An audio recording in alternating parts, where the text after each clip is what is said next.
Okay, good morning again, everyone. Thank you all for coming.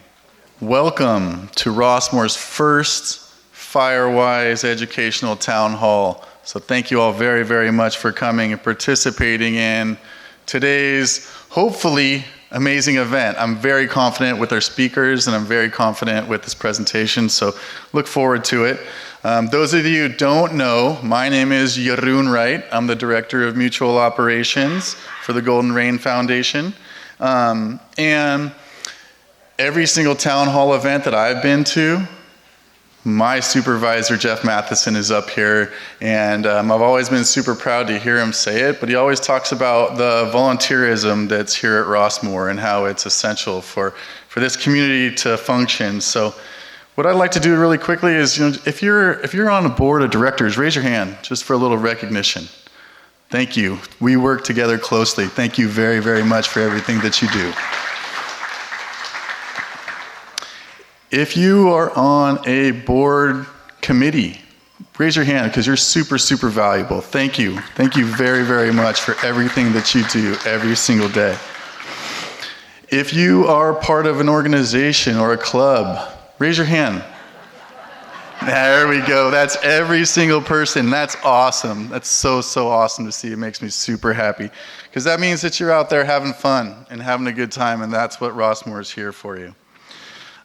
Somebody that I have met since I've been here working at Rossmoor, and it's actually coming on 1 year for you that just don't know, but as of June 12th, it'll be 1 year for me here at Rossmoor. So somebody that I work closely with, that in my opinion is the epitome of volunteerism, is Fran Gibson.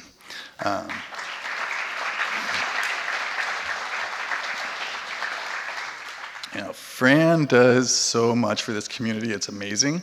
Unfortunately, Fran can't be with us here today, but I know she's listening right now and watching on Zoom. So, Fran, thank you for everything that you do. Thank you for everything that you did to make this town hall possible. So today, each of you are participating in this town hall event.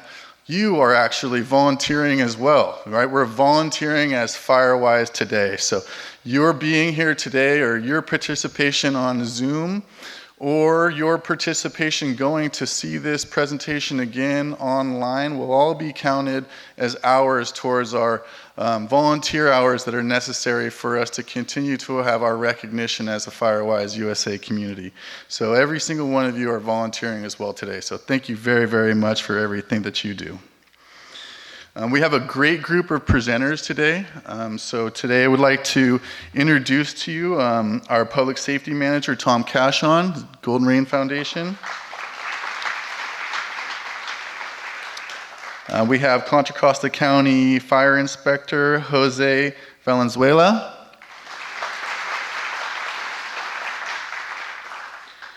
We have Chief Jamie Knox with the Walnut Creek Police Department.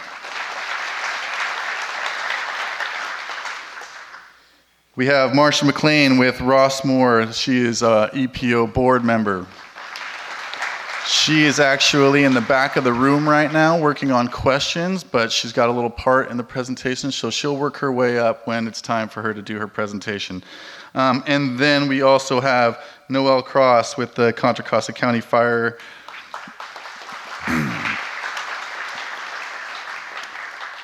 And then we will finish up with a Q&A. So if you have questions and you'd like to have answers, there'll be somebody coming around the audience today taking questions. So thank you very much. And if you have questions, don't hesitate to ask. If we can get to your question, we will. If we can't get to your question, we'll probably be posting and publishing those questions in the Rossmoor News for you to be able to follow up with. So, Rossmoor Firewise. What is Firewise? The mission statement of Rossmoor Firewise is wildfire risk reduction while sustaining Rossmoor's way of life. This is very, very important to myself and to my committee members. Actually, people that I didn't ask to raise their hand, but probably should really quickly. Can I get a raise of hand of my Firewise committee members? Thank you. Thank you to the committee. We worked tirelessly to make everything happen, to get the recognition, to put together this town hall. The next town hall that we put together will continue. The committee is always working, so I wanted to say a big, big thank you to the committee. But what I was getting to was our mission statement, and if you see our mission statement, a big portion of it is while sustaining Rossmoor's way of life. Very, very important to myself and to the committee, and important for the community to know that we're not here to make huge changes to your landscape. We're not here to make huge changes to your homes. We're here to make small incremental changes that will increase our resistance towards wildfire ignitions. And so that's stuff that we're going to talk about here, but very, very important that we're not here to make huge changes, and understand that Firewise is here to partner with the community, here to partner with the mutuals, and to lead in the right direction, but never be the stick. We always want to be the carrot. So just remember that. So that's our mission statement. Who is Firewise? Firewise is each and every one of you that's here today. So thank you all very, very much for being part of it. Firewise partners closely with our local EMS. So as you can see here, we have our local fire department, our local police department here with us today, so partnering very closely with them. And so what is Firewise? Firewise is a nationally accredited program that's put on by the National Fire Protection Association. It is a platform that is designed to bring neighborhoods together and give them a voice and a way to move forward towards building resistance towards wildfire ignitions. So that's what Firewise is. And what do we need to do to be Firewise? There was three main things that we did. One was put a committee together, right? We did that with the wonderful volunteers of Rossmoor. The next thing I did was worked with Fire to put together a assessment of the entire community where we looked at fuels, we looked at roof structures, we looked at plantings, and we put together an assessment. And to be completely frank with you, Rossmoor is very, very Firewise. It already was when I got here. We just needed to organize it. So get the committee going, do the assessment, and then put together a 3-year action plan. And part of that 3-year action plan are these educational outreaches, which are extremely important, because for us to continue to get recognition on an annual basis as a Firewise USA community, we need to do volunteer hours of community service. And with Rossmoor being the type of community that it is, we're not going to ask our residents to go out and cut down trees and to rake up leaves and to remove fuels. What we are going to do is ask you to participate in these type of educational events where you can become more educated on how we're going to act in the case of a wildfire, how our EMS departments are going to act in the case of a wildfire, and to become stronger as a community. And then why Firewise? So everyone thinks to themselves, why Firewise? Is it because we can get a discount on insurance? No, it's not. That might be a nice byproduct of the whole situation, but that's not why we're Firewise. Are we Firewise so we can get insurance? It's probably closer to why we're Firewise, to be completely frank. That's one of the main reasons. It's a huge feather in our cap when we do look for our property insurance. So that's a big part of it. But really, why are we Firewise? We're Firewise so we can increase the education of our community, so we can be more resilient in the case of a wildfire, and we can be safer and we can protect our lives and our property. That's really why we're Firewise. So the education is a huge portion of it, and that's why we're here today. So what I would like to do now is pass it off to our public safety manager, Tom Cashon. Tom?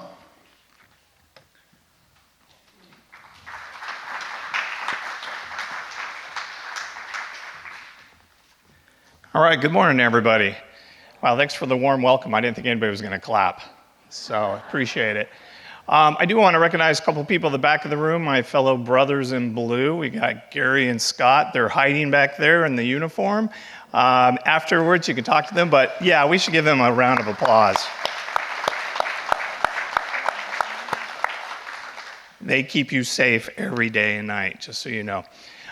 So let's get started on what we're going to talk about today. How can I get more information or more educated about how I could do things safer or be safer in case there ever is a wildfire event. So that's why I'm really happy we have such a big turnout. This is awesome. We need this kind of stuff, and it's great that we're also broadcasting for those who aren't here. You're going to be able to learn a lot today, so this is going to be good. And a lot of times when you learn, nerves, pressure, scariness goes down, right? When you don't know about certain things, it's a void, and sometimes you fill that void with really scary things. Like, for example, how many people think there's only one way out of Rossmoor? Okay, so you'll learn today. I'm glad that was a small number. I was actually really impressed with that. So that means the information is getting out there. So let's go and get started. How many people have read this? Good, good. So we developed this last year with the help of the Walnut Creek Police Department, Contra Costa County Fire Protection District, Office of Emergency Services with the Sheriff, Rossmoor EPO, well, you can kind of see them all, and Rossmoor CERT was also involved in this, to put together kind of a all-inclusive guide, the one-stop shop. So you can go to this place, this booklet, and you can learn a lot about what you should do to prepare, where else you can go to learn more information, and what to do if a big event does happen. So that is it. We will continue to bring these in. Every year these will be developed and we'll improve them every year. But that was our first year, was last year, and this is our second year using this. Okay, this is the wildfire evacuation card. I'm sure you guys are familiar with this. How many people don't have this or have never seen it? Okay, all right. See what I did? I switched it. You see that? So yeah, this has been around for 3 years. We've had this for 3 years, and it led from, or actually was born out of, our evacuation zones, which I'll talk about in a minute. But one thing I want to talk about here is if you look at the front of the card, it's got the Ready, Set, Go model, which has been used throughout the nation to prepare people for wildfire events. So that is a nationally recognized model that has been approved through all the different agencies and has been determined to be a very good way to be safe. And then over to the right, we talk about some other things. And one of the things that's on there is the golf course. How many were here 5 years ago when there was a fire marshal here? His name was Marshall, actually, really good guy. But he said if there's ever a wildfire, just go to the golf course. Yeah, a couple had that, right? In a way, he's right, but he missed a bunch of steps to get to the golf course. Yeah, so we still advocate the golf course, but only as a last resort, meaning you can't get out. It's packed up. There's all these cars crashed all over the road. You can't get out any of the exits. The fire is coming. By all means, go to the golf course. Get on the golf course. It is a safe place when you have nowhere else to go, okay? We saw that in Santa Rosa, and the fires in Santa Rosa. If you went up there, and we got deployed, Walnut Creek Police Department got deployed up there, and I got to see it firsthand, you would see all these homes all burned down, and the golf course, nothing was touched on it. Even the buildings on the golf course weren't touched. You can go on Google and look up wildfires, golf courses. And you'll see guys and gals playing golf with a wildfire right behind them. It's the most amazing thing, you know. I don't recommend that, but you can see that. Okay. So here's our zones. How many do we have? 8 zones or 10 zones? 8. Yeah, 8 zones. So this is a model that we actually developed here in Rossmoor, and now this, as far as Rossmoor, we split us up into 8 zones. And then there was a national movement called Zone Haven. It's now called something else. I can't remember the name of it now. But when they came to our area, if you look at it, so each city has all these different zones, and they become evacuation zones because you cannot evacuate a whole city at once. You cannot evacuate all of Rossmoor at once. It just doesn't work. But if you do zones, and you do the zone closest to the threat, it does work, and it works really, really well. So that's what you're seeing there as a model. And if you look at it, so we have the Walnut Creek zone. See how it says WCR? That stands for Walnut Creek. And we have the first 8. I thought that was kind of cool. We're the first ones to get there, Everybody else is after us in the whole city of Walnut Creek. So as you can see, it's also color-coded. And we'll talk a little bit more about that, but it's to make it easier for you to recognize what zone you're in. Now, what's important with this is because, by the way, GRF cannot call an evacuation. Only the police department and the fire department can. Does that make sense? Okay. So when the fire department or the police department calls for an evacuation, they're going to do it by a zone. And they're going to pick the zone, sometimes maybe two zones, that are closest to a fire. That doesn't mean if you're in another zone, you get to leave. That doesn't help, right? Because you will block the road. What's cool, though, is we have a preset areas where the police department and Securitas is going to block you from leaving because you're not in danger right now. It's the other zone that's been identified that's in danger. So they're going to get all the people out there, and they're going to hold you up, and it's going to be frustrating for you. And so what I want to talk about here is self-evacuation. Does anybody know what that means? It means evacuating way before an evacuation is called. Don't wait, is my motto. If you feel unsafe, you see smoke coming over there, you smelling a lot of smoke, all these sirens are going on, TV cameras are showing up, get out of here. Go have lunch downtown. Go see some relatives you haven't spent any time with, or a friend. But get out of here. Don't wait for an evacuation order.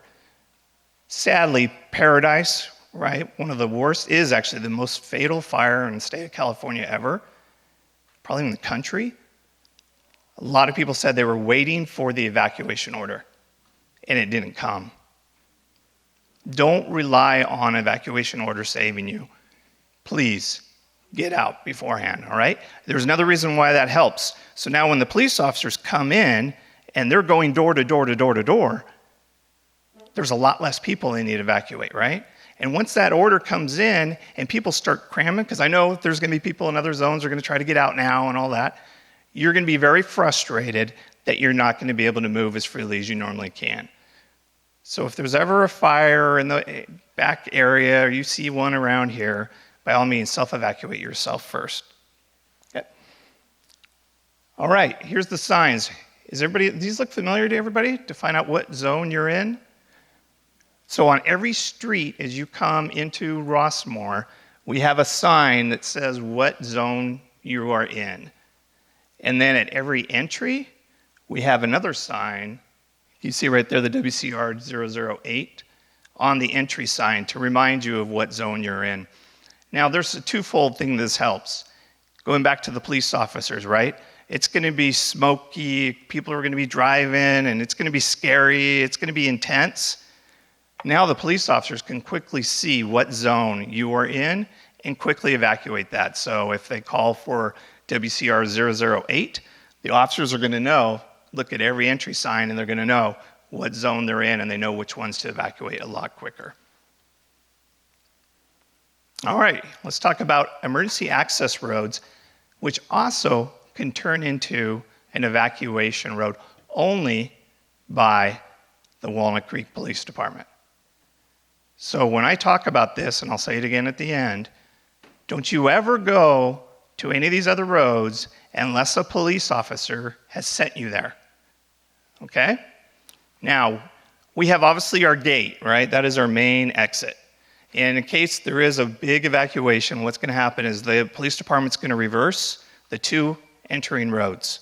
So there'll be 4 exit roads, and then when it gets to Tice Valley, they split. Half go north, half go south, all right, onto Tice Valley Road. That's what's going to happen. You can move a lot of vehicles when you do that. You can. They'll have traffic control there, they'll have traffic control further down, so they'll keep moving all the cars as quickly as they can to get them out of this area. Remember, if we're evacuating, it might be possible that another area near us might be evacuating too. So that is another thing that they have to be concerned about in moving all of those vehicles out of this area. Okay, does anybody know what our second evacuation road is? Someone yell it out, anybody? Stanley Dollar. Yep, Stanley Dollar is actually identified as a safe evacuation road, an alternate evacuation road for us here. Okay, that's how they set up. Police department know about it. Fire department knows about it. They have access to the lock up there. All of that stuff they know about. Now, other than that, we have other roads, but they're a little bit more difficult because some might be dirt and some actually unload onto Tice Valley, which isn't good. So, but they can, if for some reason the gate's blocked, they can quickly move people out. There's Comstock's one, the dog park's another, Cactus Court. I know it shows red on there, but it's a passable one. But then there are the other ones that aren't passable.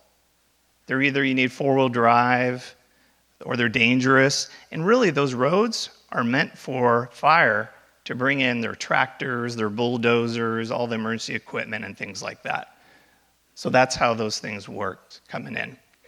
Again, if there ever is an evacuation, do not go to any of these places without first being directed by the Walnut Creek Police Department. And there's a total of 9 of them.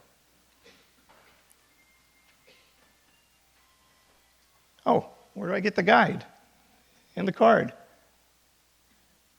Wow, that was pretty cool.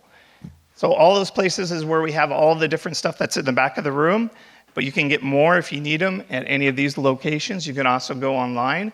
The Rossmoor EPO website, I think, is fantastic. If you haven't done that, please go on there and go to resident information and just start poking around. You will learn a ton from that website.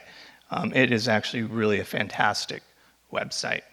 So one thing I want to do as I finish up is I wanted to give a few little, like a lesson learned that we had when we did our evacuation here 2 years ago. Was anybody involved in that? Yeah, we have a few that were involved in it. So we did a live evacuation thanks to the city of Walnut Creek, the police department, and Confire, and CERT was involved. A lot of people involved in it, and we evacuated the zone that's up off of Sackland Indian and Gray Eagle, up in that area. One of the things we found out is when Office of Emergency Services, the county warning system, CWS, when it alerted to people up there on their cell phones, it came in as spam. So today I'm not going to give you the phone number because in that booklet, I want you to get the booklet. You can go to that booklet and you can look up CWS's phone number on there and then program that into your phone. It's very important to have that programmed into your phone. So when it does come in, you're not going to go, oh, this is nothing, this is spam, when it actually could be an alert. But you have to also remember, this is how it goes. If there is truly an evacuation, your phone's going to go off like an Amber Alert. You've had those Amber Alerts, right? You're like, what the heck's going on with my phone? That's what's going to happen here as well. They're going to know who's in this area, and it's going to be pushed out to all of them as well. So that's one tip for you guys today as we move along. Okay, so now I'm going to introduce Jose Valenzuela. He is from the Contra Costa County Fire Protection District. I think I just got a bill or something. Okay, please ask folks on Zoom to mute. Oh, if you're on Zoom, please mute. If you're on Zoom, please mute. Okay, Jose.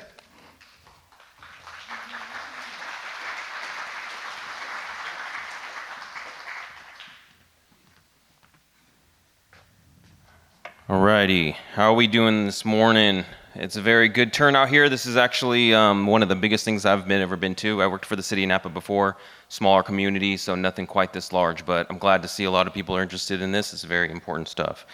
So we heard some good information. The next thing is I'm going to go over, if I can figure out this clicker here. There we go.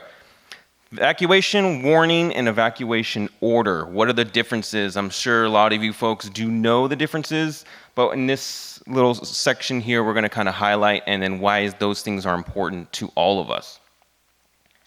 So a lot of words there. I know I will go through it. Don't worry. I will make sure you guys understand it all. So what is an evacuation warning? So the definition of an evacuation warning is an imminent or potential threat to life and property that exists, right? Something's coming.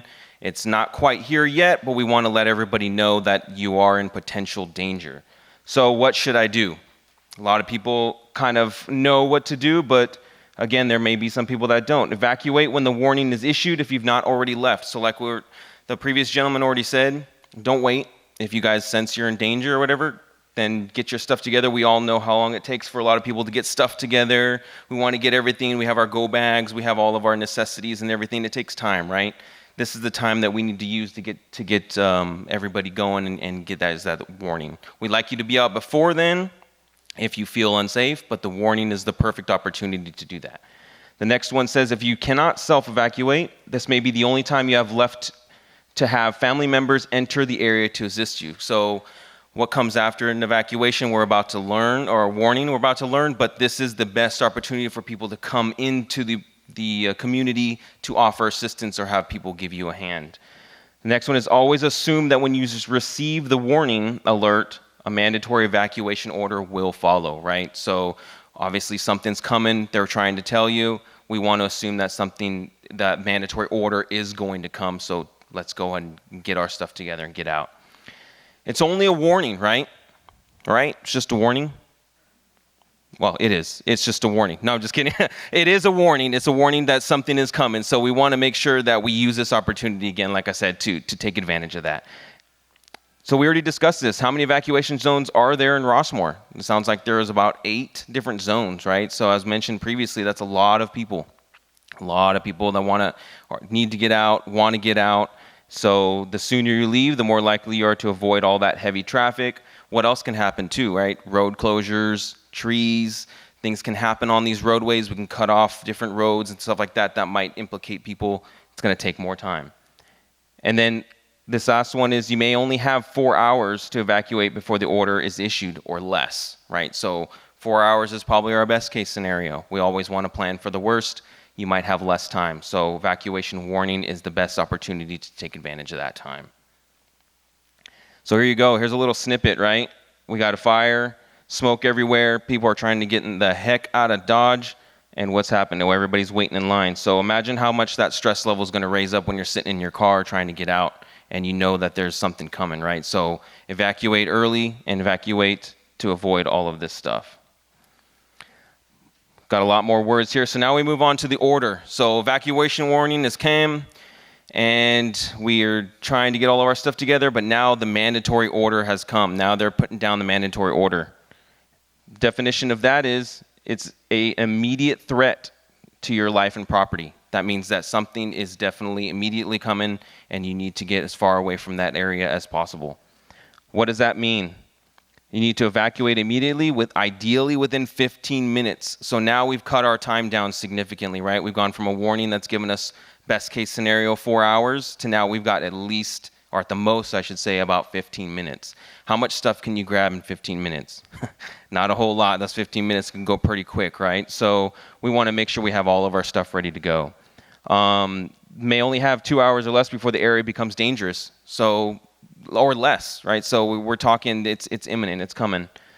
This is a lawful order by police and emergency personnel. So this is an order by uniformed officers that are telling you to get out of your home to basically save your lives. Under no circumstances can the public or homeowners enter the area except for emergency personnel, even if you require assistance with evacuation. So that is a tough one. A lot of people, obviously uniformed personnel will do their best, but we have to understand too is that you want to make sure you are your primary assistance for evacuation. Firefighters, police, and all this stuff. If something's coming, there's a lot of other areas that they're being dedicated to, right? We'd love nothing more than to dedicate everybody to helping everybody escape, but at the same time, in order for us to mitigate the hazard, we need to make sure that we are dedicating that personnel. So again, be part of your own evacuation. And all traffic is outward, so nothing back in. That's only emergency personnel, and that's it. So you cannot get back into your house once that order is set. So I left when they told me to. No big deal, right? Just as we just heard, no big deal, paradise. That order may not come. That order might be really delayed. There's a lot of stuff that goes on between now and then, or now and that imminent threat. We don't know what can happen. But if you do leave early, then you get a greater chance, do leave late or you leave when the mandatory order is been issued. Look what we have to run into. Heavy, very slow-moving traffic. Again, just bogging you down. Low visibility on roadways, depending on the threat. So again, if there is a wildfire's blowing in, the wind's blowing all that smoke and all those ashes and everything, it's going to be very difficult to see.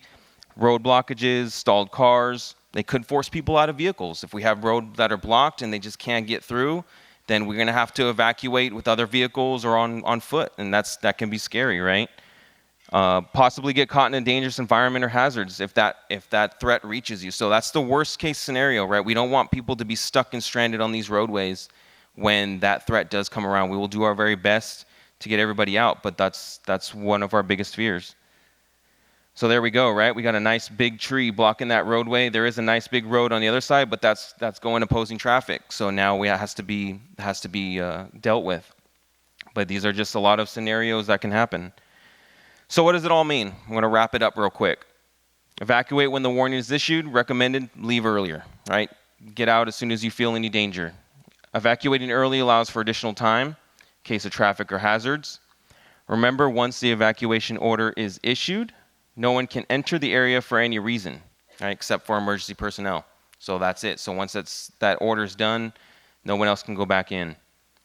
You may not be able to rely on emergency responders to assist you with evacuations, like I said earlier. So please plan on having people there or getting everything ready to go because emergency services are going to be tied up. There's going to be a lot of stuff going on that they're going to need to dedicate manpower to putting out that threat, that's whatever's coming. And evacuating early allows the first responders to focus on handling emergency. So if they are not concerned and they don't have to worry about the life safety portion of things, which is always our first course, right? It's life safety, then property. If that life safety is taken off because everybody's evacuated early, then we can focus more on property, focus more on getting that threat taken down. The last little piece here is we all know it may be difficult to leave your home, but I think everybody here is definitely worth it. Everybody here is worth leaving early. I know there's a lot of stuff with leaving homes and things, but trust me, you want to get out while you can. So there we go. That's another perfect example of why we don't want to leave. I know this one probably may have been the late notice of warrant order or evacuation, as some of these fires, they creep up and we just don't have time. But this is kind of a scenario that we don't want to play out if you're trying to get out in time.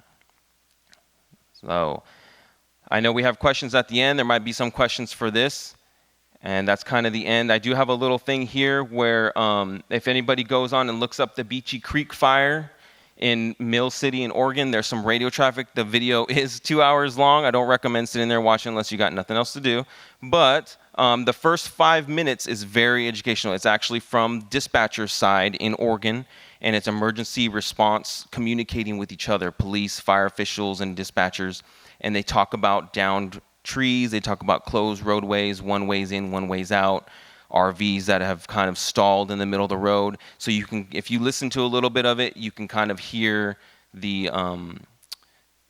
even the dispatchers kind of getting a little worried. You can kind of start hearing the panic and stuff where they're trying to get people out, and it's a lot to deal with. It is on our end and on the public's end.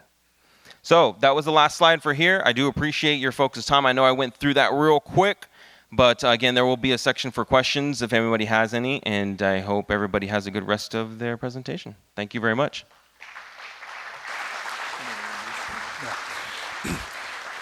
Thank you, Jose. Really quickly, we'll introduce Chief Jamie Knox from the Walnut Creek Police Department. And then also, if you do have questions, Marcia in the back should have cards. We should have cards for you to be able to write questions down on. So I see Ted getting up. I see Bob getting up. Thank you, committee. If you can help out with getting those questions together, we'll get those questions answered for you at the end. So thank you very much, Chief Knox. Take it away. All right. Thank you. Good morning. I see some note takers out there, a lot of note takers actually, which is a good thing because I'm told that Tom's going to give a pop quiz later. So if you're not taking notes, you may want to sit by somebody who's taking notes. And if your phone, I only have 2 slides, so if your phone rings during my presentation, the rule is you have to buy me and my staff coffee. All right, so what is our role at the police department during an evacuation? And really, it's pretty specific. Just a couple of things. First, we're there to help facilitate the evacuation. We will either issue the advisement or the order. We will use reverse 911 and every communication technology we have available to us to issue those warnings. And ultimately, it's our responsibility to enforce those orders. And if necessary, depending on how much time we have, we would make door-to-door contact, although depending on the area, and this is a very large area, that would take an extreme amount of manpower, as you can imagine.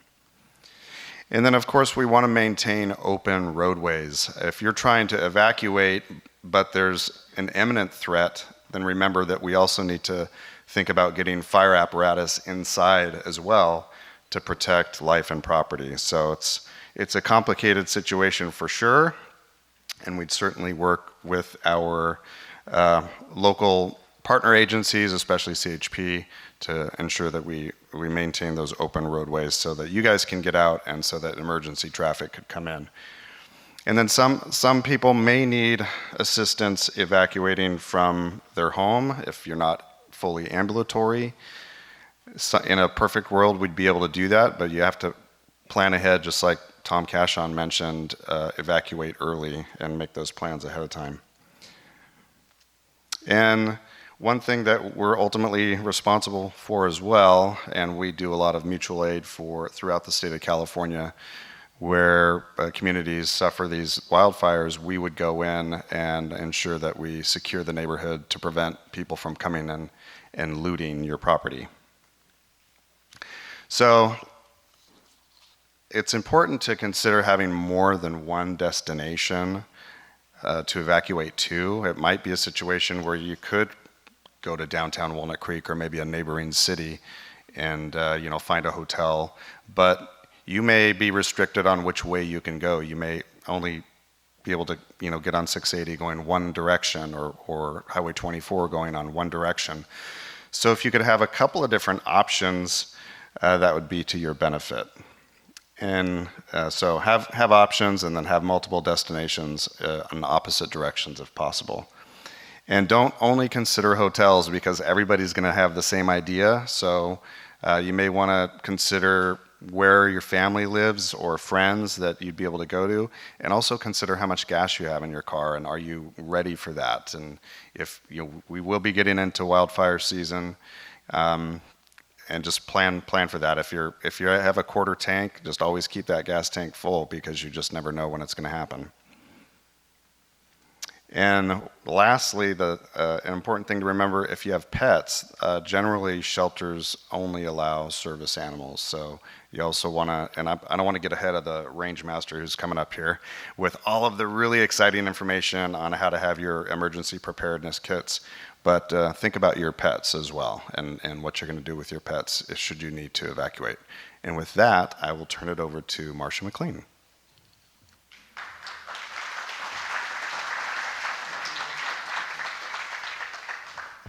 Good morning. I'm Marcia McLean. I am a board member of EPO.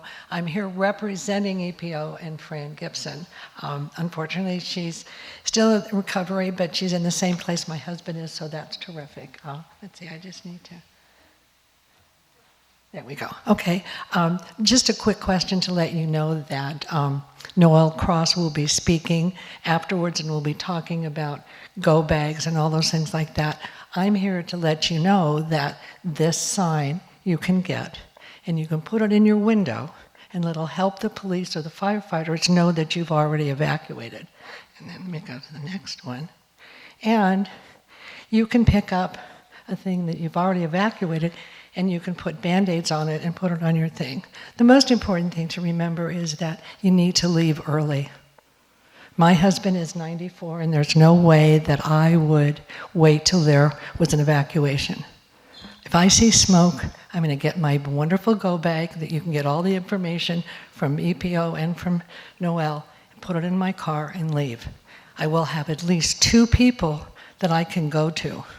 And remember, 45% of the people that live here are under 75.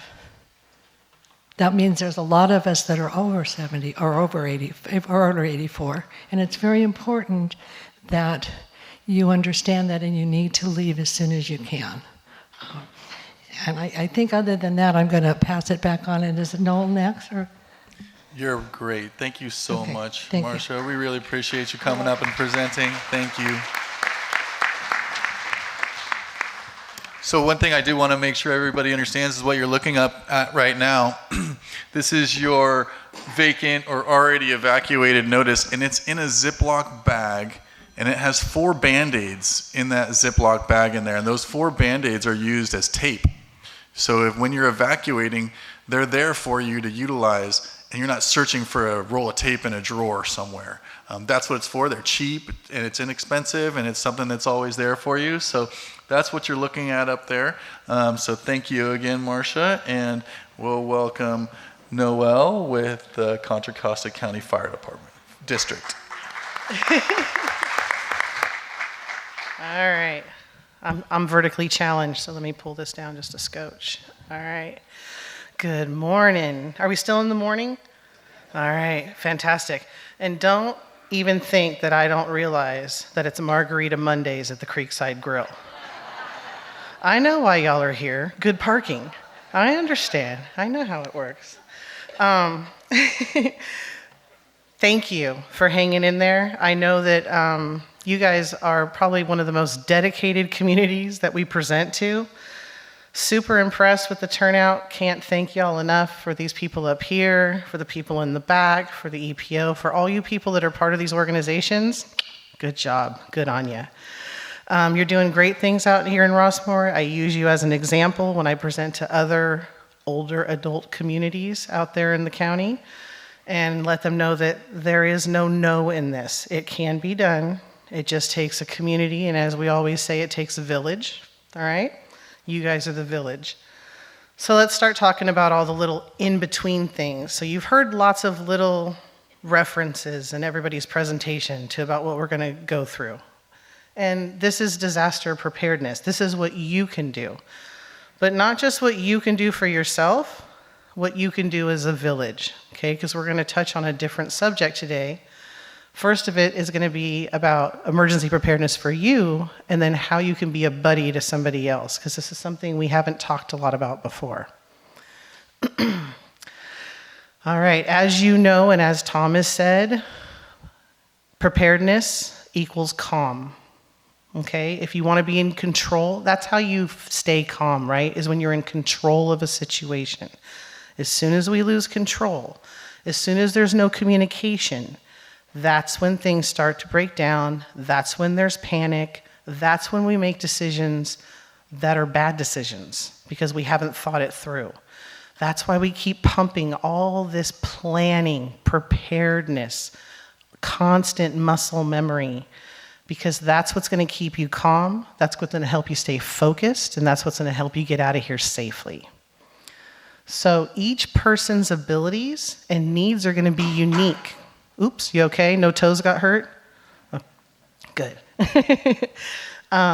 You have to know that what you need may not be what your partner needs or may not be what someone else in your home needs. So everybody has their individual needs, and it's time to think about those now to get ready for them.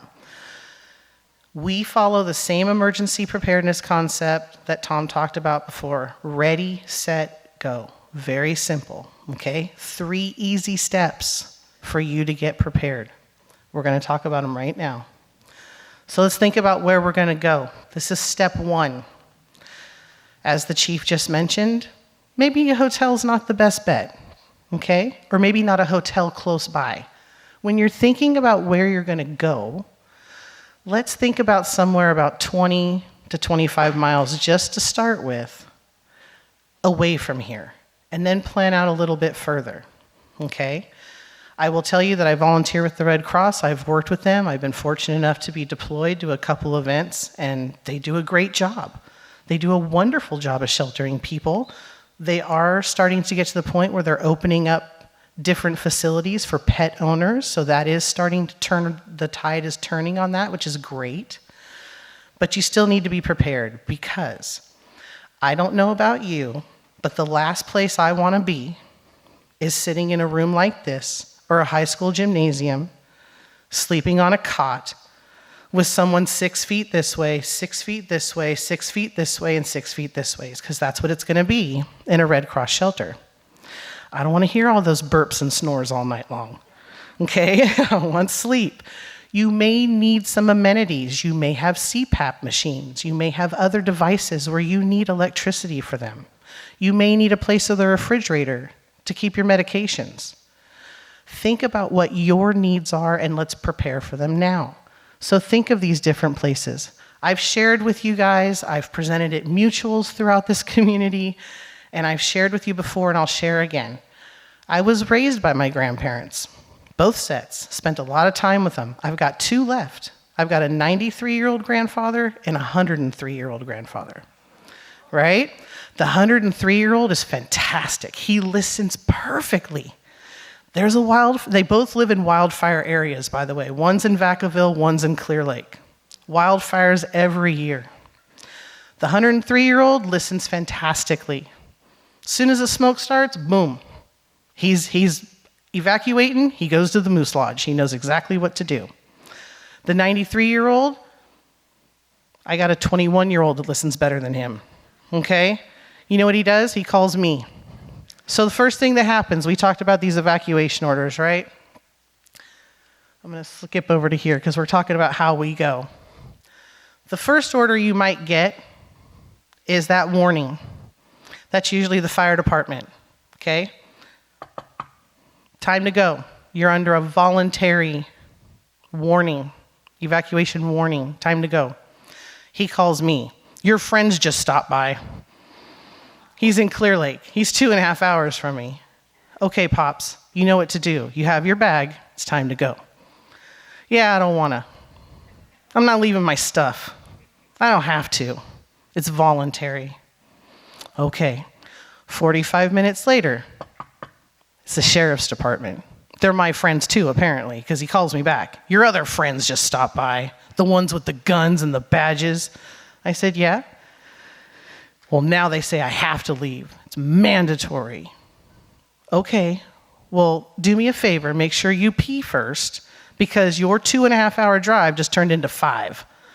And let me tell you, that's exactly what it took. It took him 2.5 hours just to get from Clear Lake to Napa so he could stop and pee. Then it took him another 2.5 hours to get to Concord. He was an unhappy camper. I don't want that to be you. This is the same person that, just so you know, 20 years ago when my Nana was still around, as soon as he smelled smoke, they were in the motorhome and they headed to the coast. No questions asked. But there's something that changes sometimes, right? Oh, she owes coffee for the whole fire district. Just kidding. I'm sorry, I didn't mean to pick on you. Good timing, though. Good looking out. So there's something that changes sometimes. We get more attached. We spend more time at home. Maybe we're alone more.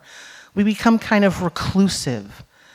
And it changes our behavior. And we get a little more stubborn. We get a little bit more less likely to ask for help or willing to do things. Don't let that be you. Okay, don't be my papa, please. He knows the right thing to do. He just refuses. So don't be papa. So again, think about this stuff. I want you to identify alternative routes. On this previous slide, you see there's plan A, plan B, plan C, plan D. Think of that as well for your evacuation routes. Like Jose showed you, there's a tree down in the road. There's only one way to go. You better have a couple different options. My grandfather in Clear Lake, there's only 2 roads out, Highway 53 and Highway 20. If he doesn't take one and the other one's blocked, he's stuck. That's why we ask you to leave early. For those of you taking notes, it's a really simple word. It's the word please. How do you spell please? P-L-E-A-S-E. Please leave early and safely evacuate. That's your best bet. Let's get ready for that, okay? And also, we're going to get into this in a second. The chief mentioned it, and Tom did as well. Once you evacuate, you cannot come back until a clear order is issued by the police and fire. So that's why we want you ready. That's why we want you prepared, so you don't have to worry about coming back. You're good. You're going to be on vacation. We're going to talk about how we do that. So real quick, because I'm on this slide. Everybody raised their hands before. Please, anybody in this room that still drives a car, can you raise your hand for me? Wow, fantastic, great. Good job. That was literally 90% of the room. Those same people that raised your hands that still drive cars, how many of you are aware of someone who lives within your mutual that doesn't drive a car that might need a buddy during a disaster? That's almost a good 40, 50% right there. This is where you come into play. This is where the village starts, okay? There's a lot of you that drive. Do you drive two-person vehicles only, or do you got a couple extra seats in those cars? Probably got a couple extra seats. You may need, or you may know someone that needs a preparedness buddy. Somebody who can help you leave your home, help drive you to your evacuation place, friend's house, family member, hotel, spa. I say spa. If I'm evacuating, I want to get somewhere with a massage. I want some hot food.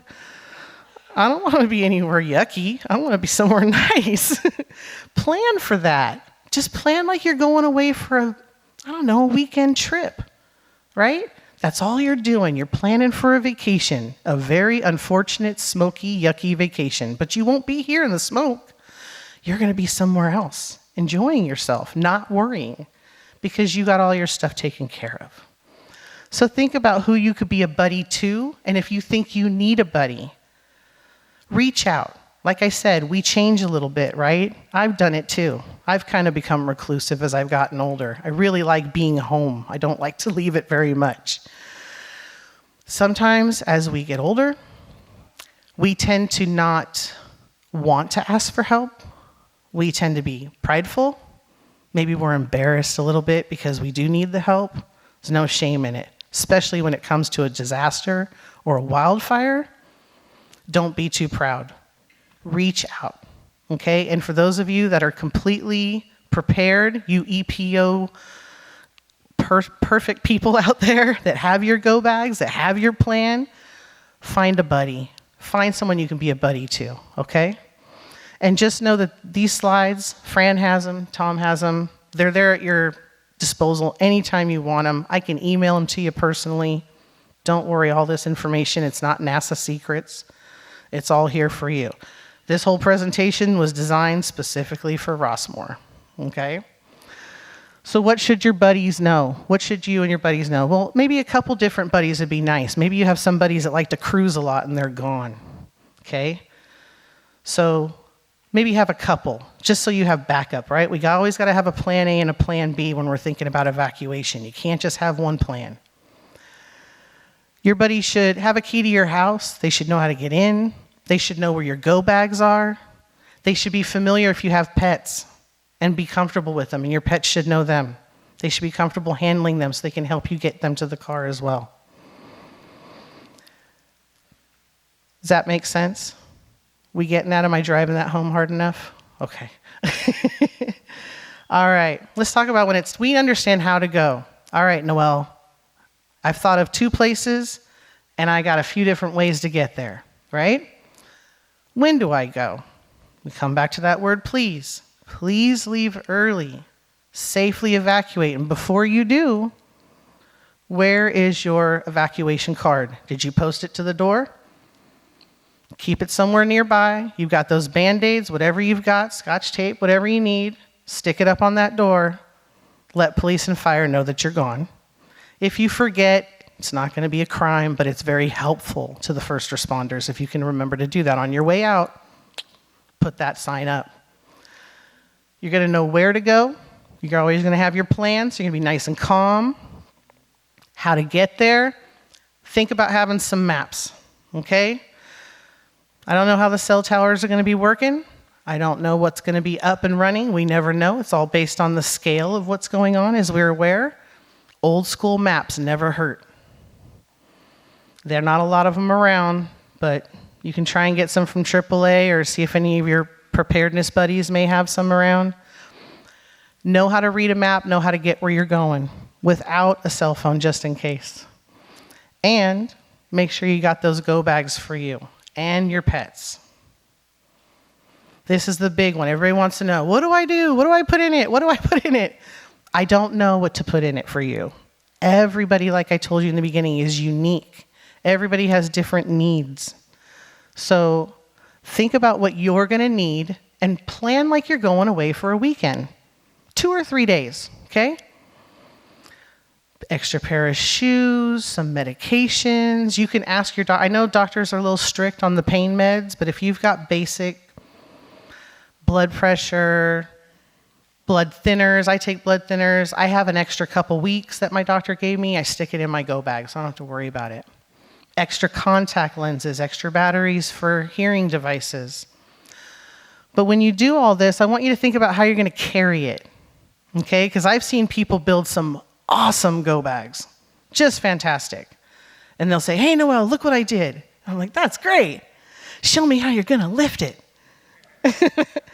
Right? If it weighs 600 pounds, you ain't lifting it in the back of your car real easy. So I want you to think about how you're going to carry that stuff. Who has an extra suitcase laying around at home that they did not use that's got some rolly wheels on it, right? Yeah, I see your hands there. Good. That's a perfect go bag right there. And guess what? Looks like you're going on vacation. Okay? It's a preparedness vacation. So think about how you're going to carry some of that stuff. All right? I know there's a lot of questions about what's going to go in it. Anything can go in it. It's what you need. And I'm going to tell you right now, in this instance, Google is your best friend. There's a million different lists out there that give you ideas. These are some basics. A good, that K95 mask, okay, with the filter on it in case there is heavy smoke is always a good thing. Having some small dollar bill change, a few $100s worth of small bills if you need it. I really want you to focus on your health needs though, okay? And don't worry so much about food. Yeah, I want you to pack some granola bars or some protein bars, something to give you some sustenance real quick if you need it and some quick energy protein. Trust me, food comes, okay? Food gets to you in a disaster. What I really want you to think about is your omeprazole, your Tums, your Rolaids, your Pepcid AC, because what's going to come is going to be stuff that's served in bulk that can be handed out quickly and individually. So if you have special dietary needs, if you can't tolerate gluten, and I'm not joking about that, there's a lot of people that have very sensitive stomachs. You know, they can't eat certain things. I can't eat onions after 8 o'clock at night. It's going to be bad news bears all the way. Think about that stuff because you're not going to get a specially made meal. What's going to come to you is going to be what you get. So you want to be prepared, okay? A lot of burritos, a lot of pizza, a lot of sandwiches, things like that. But be prepared for you. Think about what you need. Think about what your partner may need, okay? Think about what your pets are going to need. Remember, you're responsible for them as well. And again, all this stuff, easily at your fingertips. Just a quick Google search. But just practice it. Where are you going to keep that go bag? Near an exit, okay? Somewhere you can grab it quick, all right? You need it to where, that's the whole point of it, right? It's called a go bag, which means go very quickly. So you need it near the door, near your exit. Keep it somewhere you throw it in the car real fast and you're able to get out of Dodge. Also, please remember, the chief mentioned it, keeping those gas tanks full. Every friend I've ever had growing up, everybody made fun of me because this is something my grandfather drilled into me as well. I cannot drive anywhere with less than a half a tank of gas. It gives me pure anxiety. I can't do it. I got to stop. I got to fill up the tank. I've been this way since I started driving as a kid. So not just your gas cars, but those EV cars. Okay, you got an electric car? Let's make sure it's fully charged, okay? Because you may not have electricity for a little while. So for those of you that have the electric vehicles, plug them in, make sure they're charged. And for those of you with the gas or the hybrids, just make sure you got full tanks, okay? Doesn't hurt to top it off. Doesn't hurt to be prepared. All right, see the pets? Now, a lot of you may not know this, but my previous life before fire was with animal services. I spent 15 years working for animal services, and a good portion of my time there was disaster response, also education and outreach. And I will tell you right now that if you have pets, and I know there's a lot of pet owners in the Rossmoor community, make sure your animals are microchipped. A microchip is your pet's ticket home.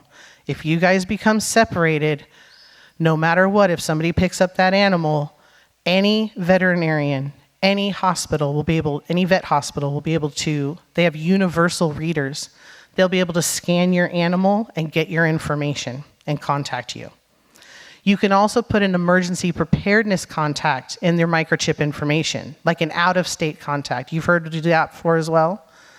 Have you ever heard someone said to you to do an out-of-state contact? No? I'm seeing heads go no. One of the things we used to teach a long time ago is when you have an emergency contact list, you should always have an out-of-state or out-of-area contact. It's for check-in with family. Your family might be trying to call into the area to see if you're okay. Lines are probably going to get used up and gummed up, but it's easier to get a line out than it is in. Okay, the lines out are more open. So I did this for my family. We created a plan.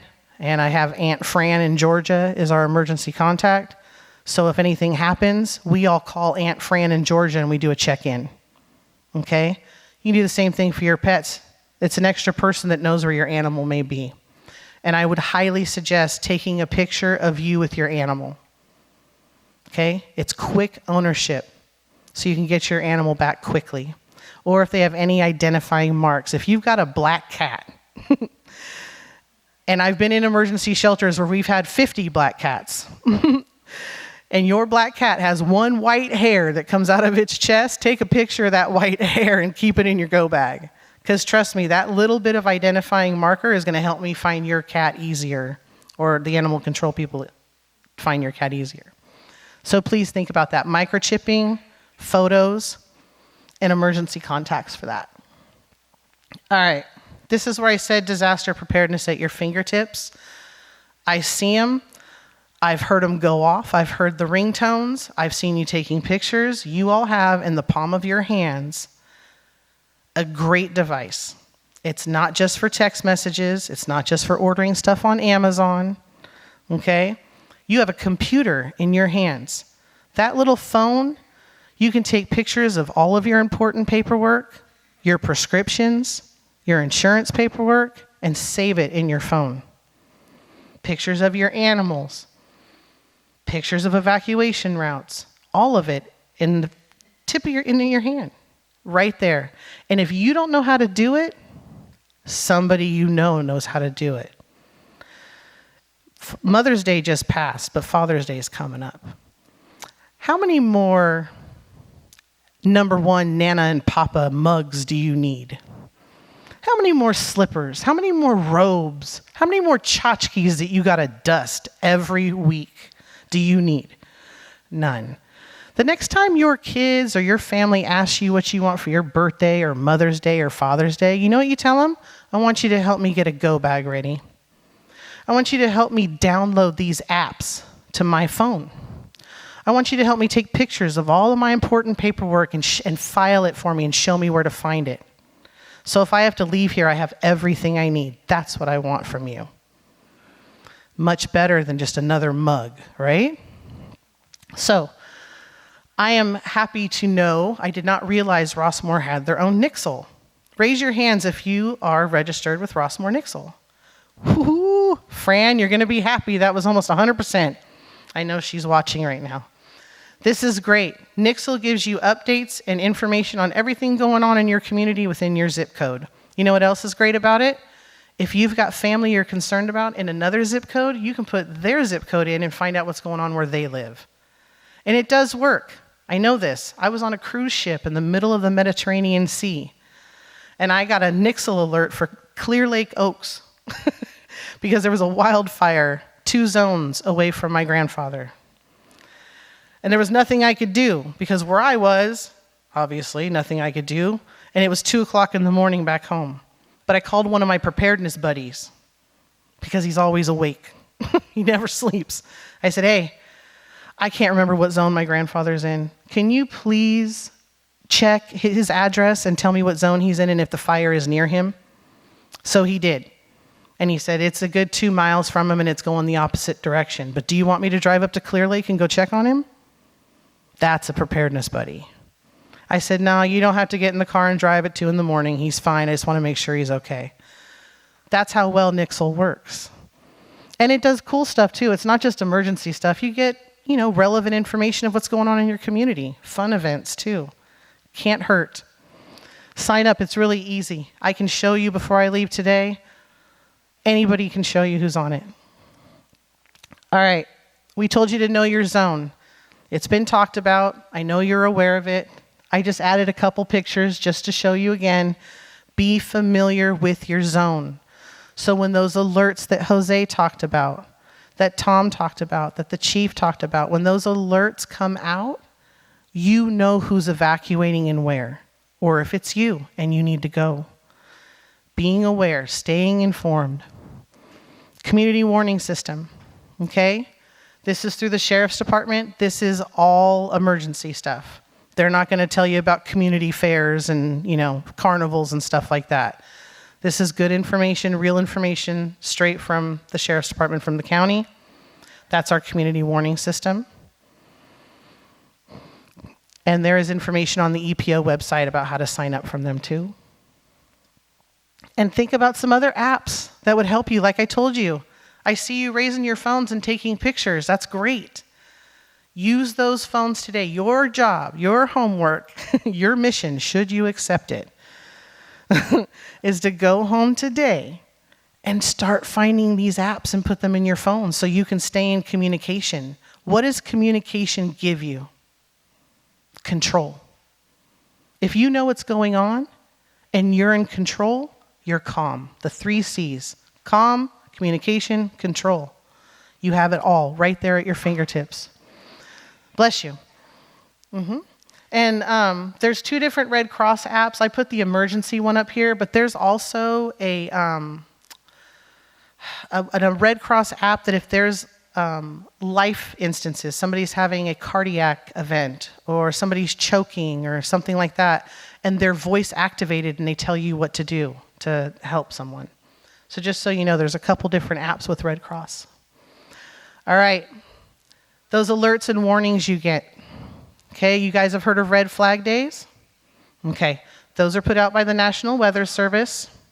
They let us know when there's low humidity, the winds are just right, the temps are nice and hot, because that's what fire needs to live. Fire needs 3 things to live. It needs heat, oxygen, and fuel.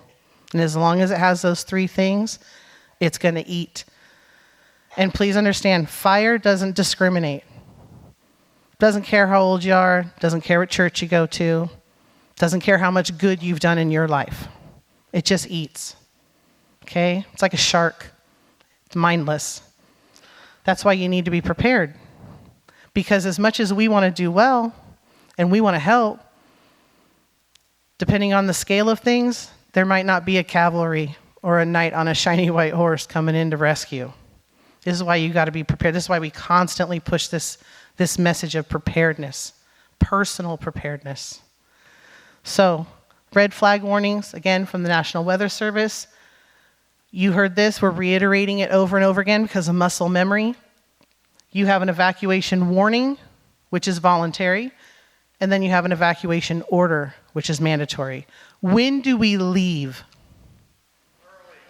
Early. I like the word early. I like that. So during the warning time or before, correct? Do we have to wait for an order to leave? No, you don't have to wait for anyone to tell you to leave. You can leave whenever you want. That's why we want you to go early. Get the heck out of the traffic. Don't end up like Papa, right? No, Papa. We're not going to do that. We're going to leave early. There's some other information, warnings to be aware of. If you have to shelter in place, maybe they don't want you to leave. Maybe it's a shelter in place order. Okay, you should understand what that means as well and be prepared for that in case you can't leave the house for a little while. Rescue and recovery areas, safety zones. which will be identified in emergency alerts that you'll get on your cell phones because you're all amazing and you downloaded those great apps that we mentioned. So you'll get the emergency alerts. You'll know where the safe zones are. And again, knowing your zone, being familiar with your area. Okay? Go home, check your entry signs, and see which zone you are. Make sure it's in your head. There's only 8 of them. That's not too hard. You can do that. All right. So, again, just recapping kind of what we went over. You're going to create an escape plan. You're going to have a couple different places you're going to go and a couple different ways to get there. If you are going to practice this, I would like to suggest you driving at night at least one time. I know it sounds crazy, but driving at night is different than during the day, believe it or not. And you really need to be familiar with those routes so it's not so scary when the time comes, because you're going to be a little bit frazzled. I want you to practice at least twice a year, minimum. Try and practice this. I practiced it once. I tried to evacuate with just my daughter and I think I had 4 animals at the time. It took me darn near 20 minutes. I was terrible. I had to practice again and streamline it.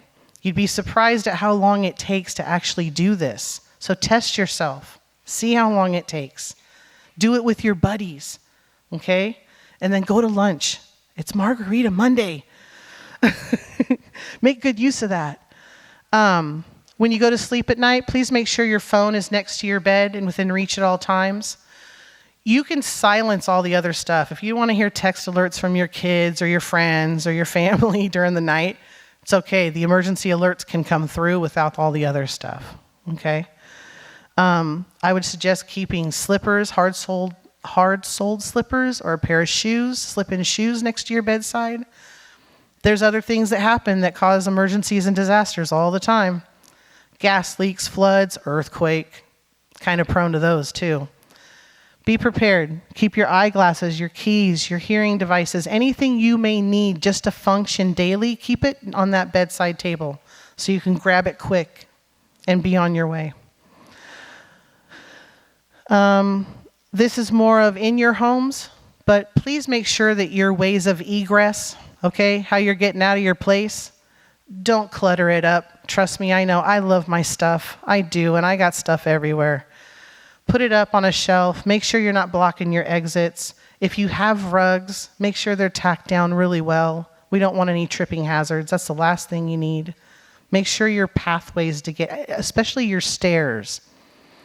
Okay? I've been to a lot of mutuals, and you guys have some beautiful green thumbs. I've seen some beautiful plants, but I've also seen some stairways with huge potted plants that cut the stairway down from being this wide to this wide because there's pots on either side of the step. Maybe move one of those pots so you and your suitcase can get down faster. Make sense? I know I'm tattling on some of you. I'm sorry. I'm not supposed to be a snitch. You do not stop to gather anything personal. It should have already been taken care of. That stuff should be in your go bag or in a safe deposit box or somewhere. Take care of it beforehand. Make those go bags ready. And if possible, now this isn't a huge deal here, and I know some places don't like to back the cars in because you don't like the exhaust coming towards the units, and I understand that. This is more of it just takes a few seconds off your evacuation time. If you can, great. If you can't, it's fine. Just back out slowly and be safe. Remember, if you're prepared and you're leaving early, you're going to be calmer. So hopefully you won't have any issues with that. And these are all the great places you can go where all this information, again, is at your fingertips.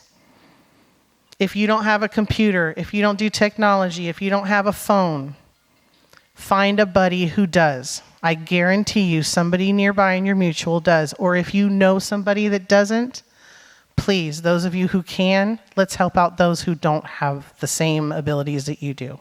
All right? Let's let the village step up and take care of each other. Be safe. Be prepared. I'll see you at Creekside. Thank you.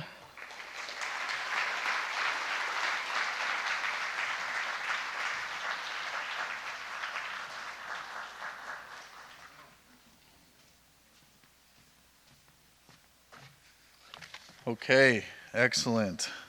What a great presentation today. Thank you so much, everyone.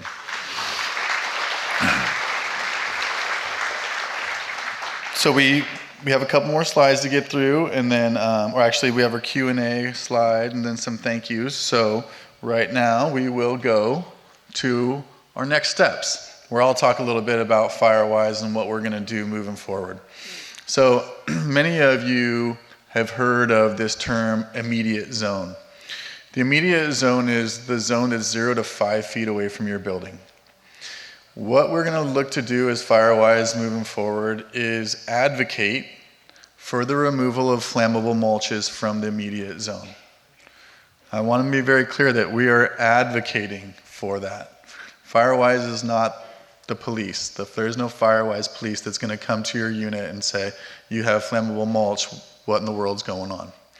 The mutuals have to budget for these landscape changes, and that's where I'm coming in, working with the mutuals on their budgets and trying to get money put aside for this. But there is no end date where it has to get done. There is no policing that's happening. But all we're looking to do is, over the course of the next 5, maybe 10 years, is look to remove those flammable mulches.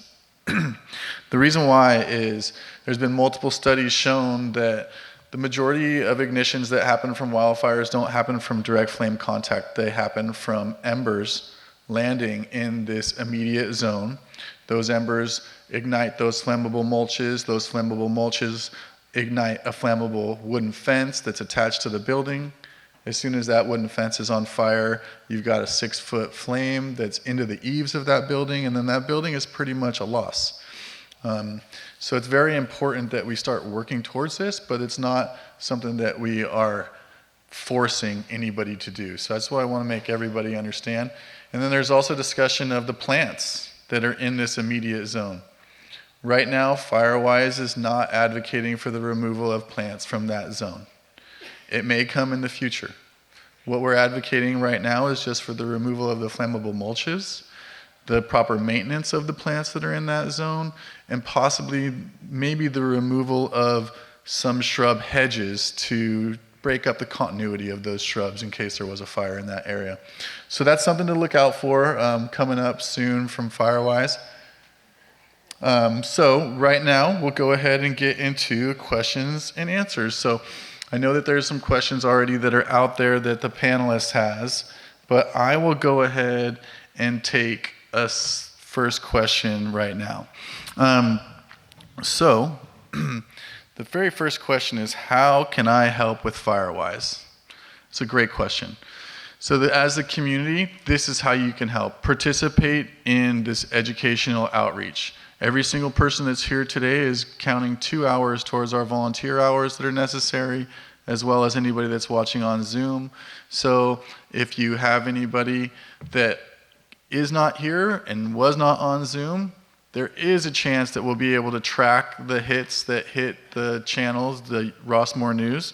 So look to tell people about, there's a possibility of viewing it. Even if we don't get credit for it for Firewise, tell your friends that it's there. The education is incredibly important, and that's what we're all about. So that's the best way to help with Firewise.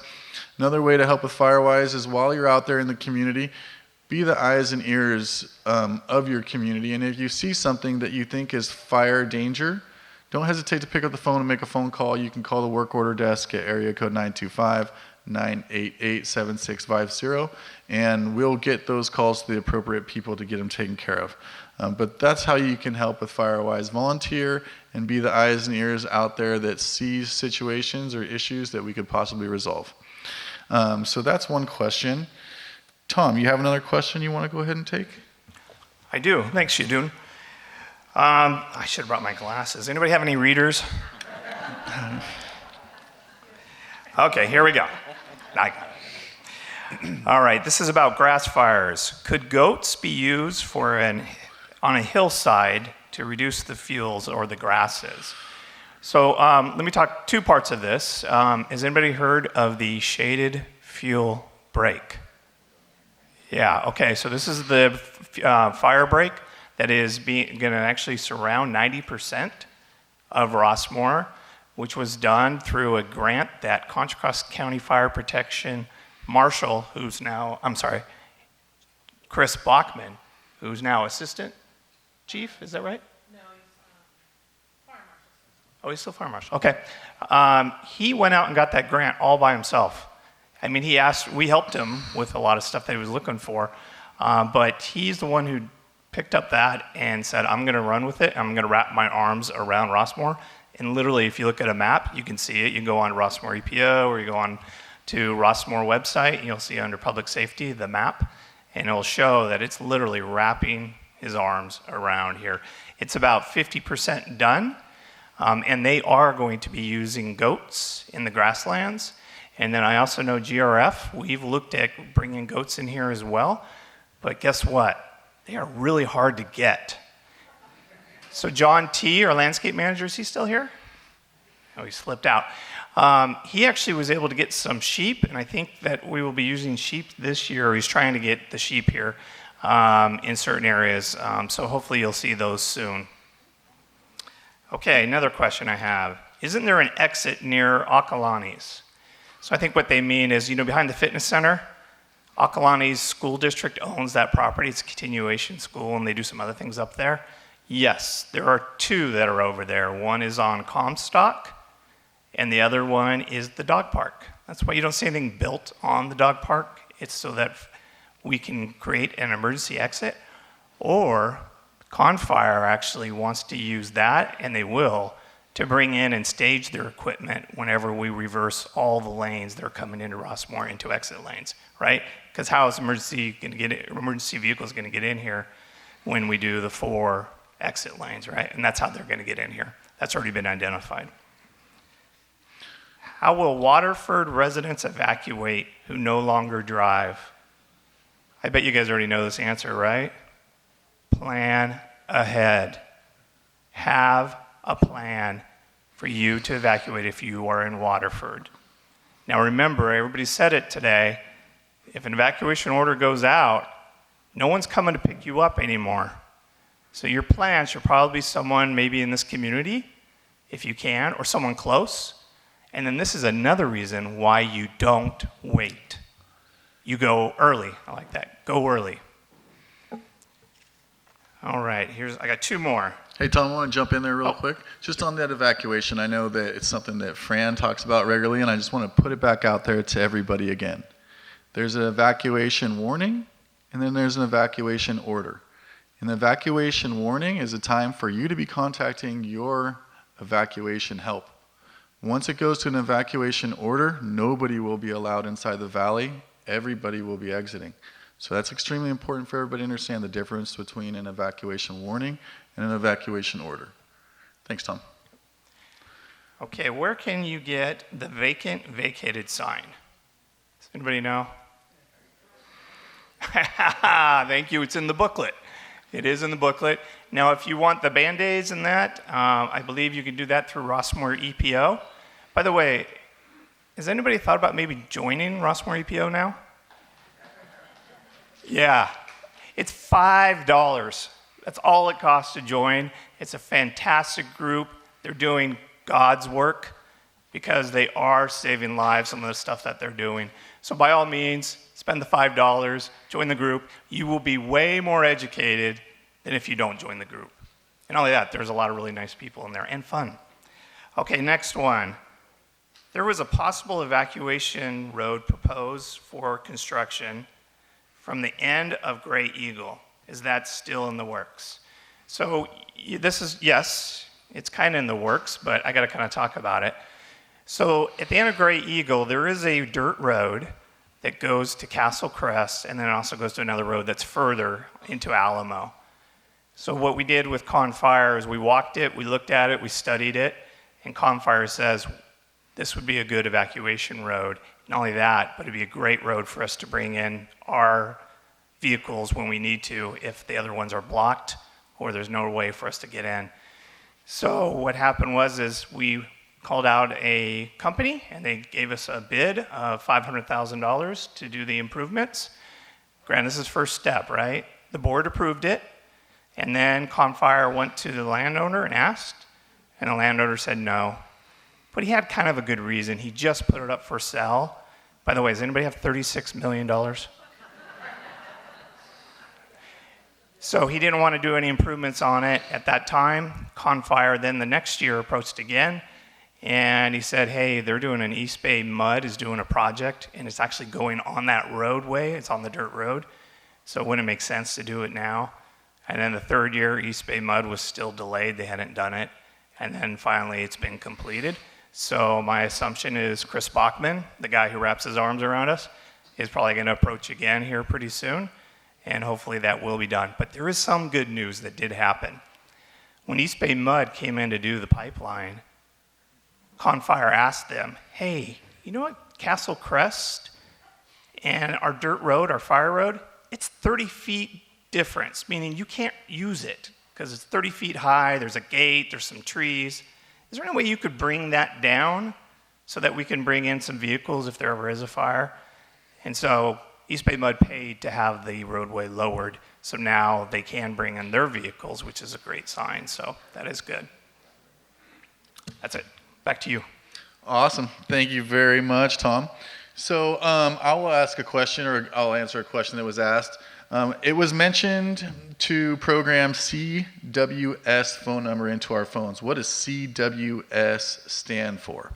So CWS stands for Community Warning System. What that number is probably a better question, and I don't know the answer to that, but maybe Noel might be able to speak to that. If not, it's something we can definitely get the information for and get it publicized. So we'll work at that.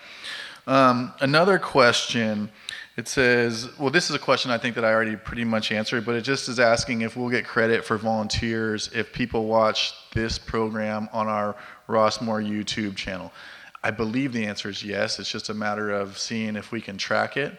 If we can track it through Rossmoor News, which I believe we can, we should be able to utilize people that are watching the video on YouTube as hours towards our volunteer.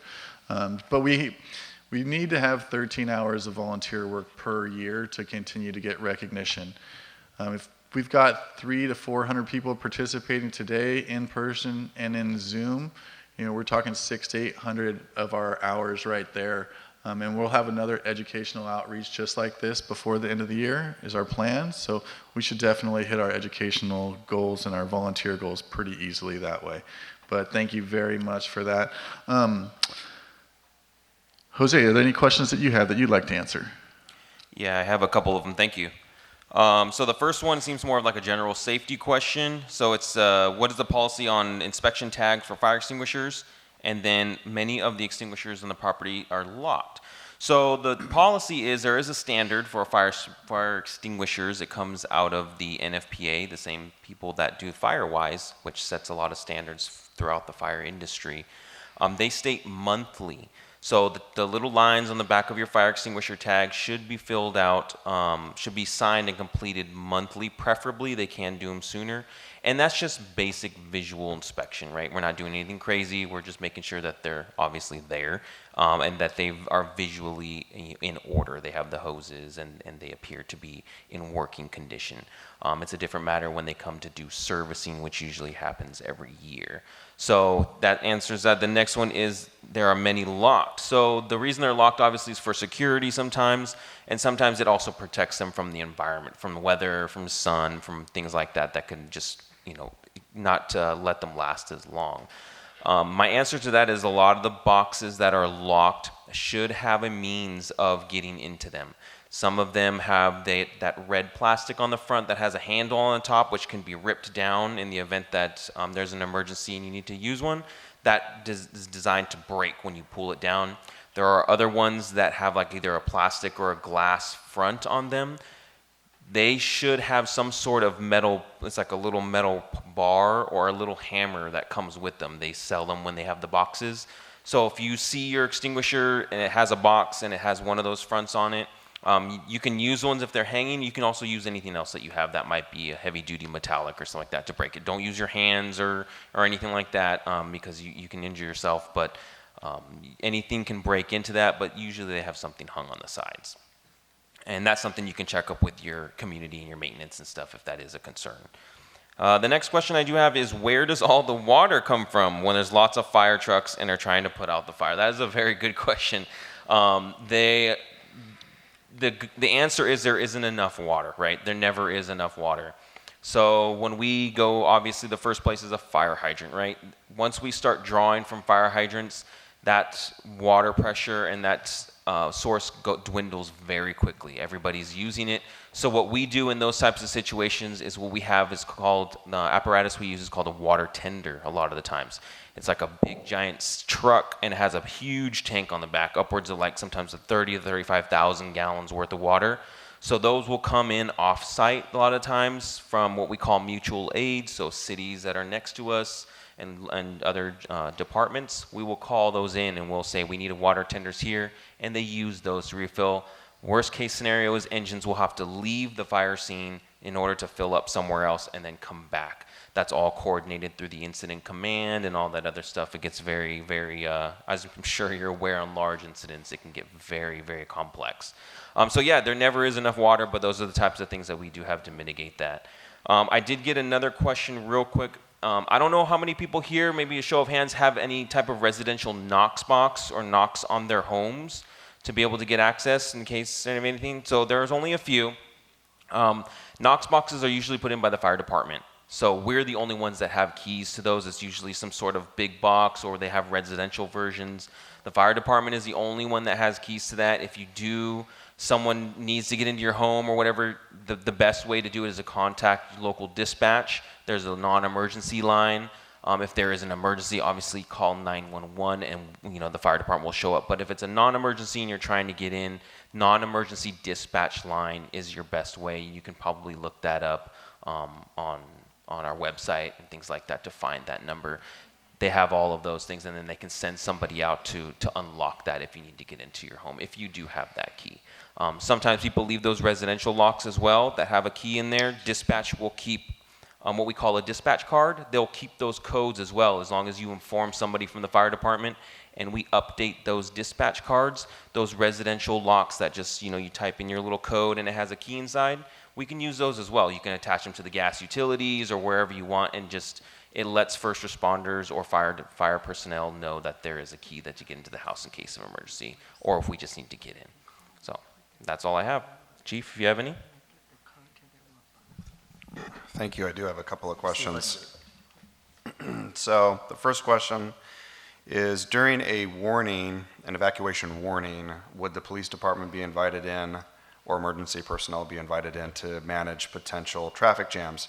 Well, we know a guy, Tom, and we have a good relationship with Tom, and he would let us know in advance if people were ramping up. But I think what we would do initially is just monitor traffic, because sometimes traffic can work itself out by itself without us meddling with it. But I think it goes back to the good advice of, if you evacuate early, usually you prevent those traffic jams from happening altogether. So, but we would certainly come in and assist with keeping the roadways open and getting people out as quickly as possible if needed. And then the other question was, when we evacuate, should we leave our door unlocked? Well, this is not the Midwest, so I don't recommend that. If you have a neighbor, use the buddy system, just like everybody up here has mentioned. If you trust your neighbor with a key, that might be helpful, because then they can, if you didn't notify them that you were leaving, they can check. But I do not recommend leaving your residence unlocked. If we're not going to break down a door unless we reasonably believe that somebody is inside and then they're in imminent danger. We're just going, if we get to that point of going door to door, which is usually pretty rare during a firestorm because it's rapidly moving and we're just focused on saving lives at that point and getting people out.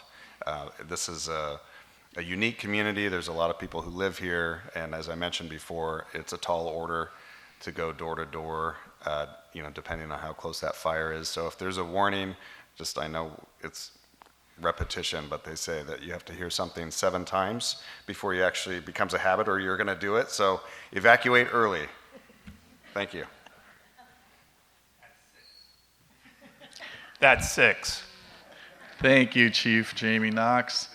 Really quickly, I have a question I'd like to answer because it ties right into what Jose's question was. And he was talking about where does the water come from? And in a time of real disaster where we are fighting wildland fires, they're going to be focusing all their efforts on saving the buildings, just so everybody is really clear on that. Because there's a question here that says, would Rossmoor Landscaping consider turning on watering systems automatically to pre-wet threatened areas? So the answer to that question is no. We're not going to do that. We're going to keep the water and we're going to save it for when it's really needed by the fire department to fight fires and protect our buildings. Our buildings are our number one assets that are out there. The fire department's literally going to triage our buildings, and they're going to say that's a winner and that's a loser, and they're going to go to the winners and they're going to protect them, and they're going to surround them, they're going to get hoses out, and they're going to do what it takes to save those buildings. But they're not going to worry so much about the landscaping, and we're not going to pre-wet buildings. It's just not a good use of our water. So I wanted to get that question answered. And then we also, Tom told me that he does now have the phone number for the community warning system. So Tom, what's that number? Okay, you guys ready? 925. Wait. I heard that. We'll say it again. While we're waiting, leave early. That's 7. Okay, here we go. 925 655 0195. Bingo. Oh, sorry. I know it's in the book, but everybody kept asking, so I wanted to finally just give it out. 925 655 0195. And the EPO on their website has an alert tip sheet with the number on it as well, right? So again, the EPO has a great website there. I know we have a couple more questions. Noel, you have any questions that you'd like to answer down there? Or Jamie, I had one thing that I wanted to add. So on the question about whether or not to leave your door unlocked, we need to go back to that flyer that says whether or not you evacuated. We didn't, correct me if I'm wrong, Tom, we didn't have that a few years ago. I think that I worked with Fran as a suggestion early on, and then we worked with Tom to actually make that happen. That's a really, really good system, and then you don't have to leave your door unlocked if you hang that flyer. So I just want to drive that point home. Thank you, Chief. And one of my questions is, where do we hang that flyer, right? Hang that flyer on your door as you walk out or on your window so it's visible from the outside looking in. Remember, if you put it on your window, you don't want to be able to read it. Okay? Just want to make that clear. If you can read your sign, turn it around. All right. Noel, go ahead. Man, don't try and take my jokes. What Oh. are you doing? I'm the funny one here. No. Okay, I do have a few questions. The first one is, please explain yo-yo. You're on your own in evacuating. Yo-yo is just a simple principle. It's an acronym for you're on your own. It's basically what we've been talking about this whole time, right? You are responsible for your own preparedness. You are responsible for your evacuation, your go bag, and everything else. It's not up to anybody else, it's up to you. That's all that really means. It doesn't mean you're on your own and we don't care about you, because obviously we wouldn't be doing this if we didn't. But it does mean that you're on your own, so provide for yourself. And this is, again, going back into that whole preparedness buddy. Technically, you're not on your own, are you? Not if you've got a buddy. So if you are on your own and that's a scary concept, let's reach out. All right, let's not be too proud. Let's get somebody to help us. There's no shame in asking for help. All right?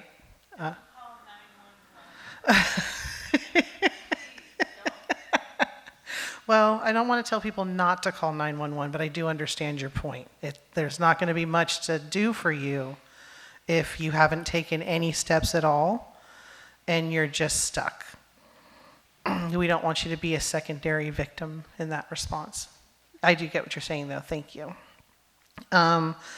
Second question is night evacuation for folks who take their hearing aids out, recommendations. If you are someone who has hearing issues, the Red Cross, we work with the Red Cross in a program called the Sound the Alarm program. It's how we get free smoke alarms installed in people's homes all throughout the county.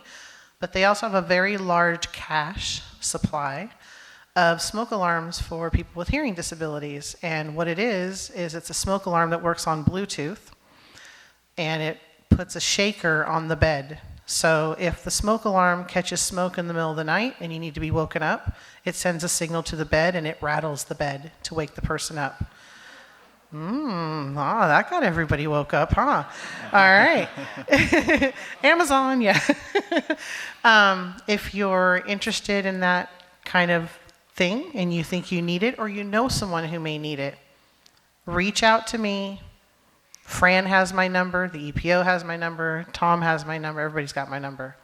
I can get you in touch with the right people, or you can contact the Red Cross Sound the Alarm program all on your own, and they will come out to your home free of charge, and they will install the smoke alarms, they can install the shaker, and they'll provide home fire safety education free. F-R-E-E, free. Okay?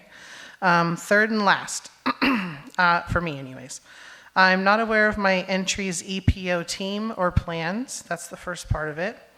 I want that person, whoever that is, who's not aware of their EPO team or plans for their mutual, please reach out to your mutual president. There's usually somebody in charge of your mutuals. They're going to know who your EPO person is for your particular mutual, so you can get in touch with them. I'm concerned about mobility challenged neighbors. I'm able-bodied and I'm ready to evacuate, but what about my neighbors who need help? I don't know who you are, but I love you. You know what you are? You're a preparedness buddy.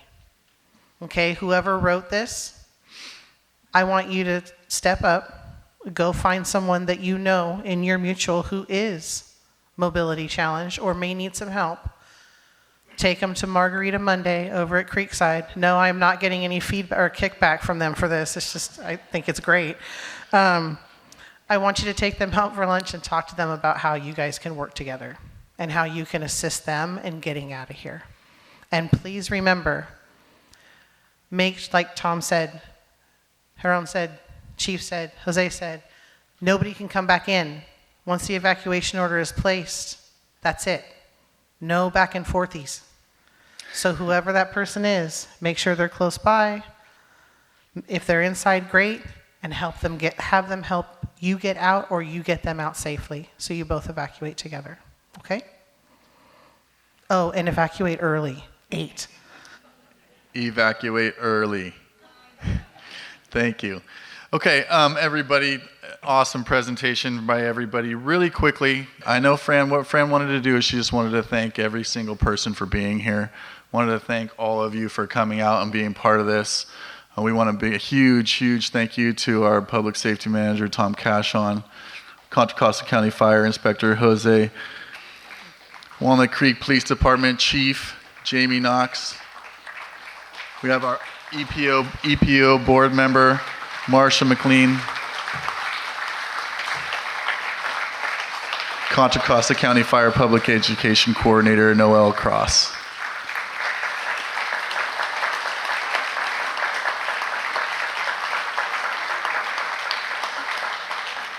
I want to say a huge thank you to the Firewise committee for making this whole town hall possible. Thank you all very much for your dedication to your community and to our Firewise project. Very much appreciated. Thank you again to the panelists. Thank you again for everybody for coming. If there's any more questions, please don't hesitate to ask me. And also on your way out, take a look at the to-go bags. We've got a couple of to-go bag samples out there for you to take a look at, as well as our wildfire residence guide where you can get plenty of information. Thank you all again for coming. Thank you.